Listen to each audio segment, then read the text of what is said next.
Un Presidente del Consiglio che toglie al Veneto e ai veneti 200 milioni di euro e in cambio gli manda 4.000 immigrati, dovrebbe dare delle spiegazioni più che insultare Salvini e la Lega. Quindi è questo che mi ha fatto tristezza, però vabbè, se l'argomento della signora Moretti per battere Zaia e insultare la Lega e Salvini vuol dire che sono alla canna del gas. Weekend in Veneto per il leader del Carroccio per sostenere la candidatura di Luca Zaia alla riconferma della presidenza della regione del Veneto.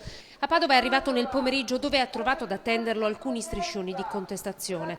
Il suo primo attacco è al premier Renzi. Ha tagliato 200 milioni al Veneto e continua a parlare di successi. Salvini critica la riforma della scuola, la gestione dell'emergenza dei profughi e aggiunge saranno gli elettori a giudicare. Noi, Lega Nord, siamo la vera alternativa alla Moretti. Ecco perché al leader del Carroccio non toccano nemmeno i diktat dell'alleato Forza Italia sulla leadership del centrodestra. A livello nazionale non è Berlusconi a decidere chi farà che cosa, non è la regina Elisabetta. A Berlusconi non le manda a dire, alleati sì, ma la percentuale di consensi più alta rimane a noi, spiega.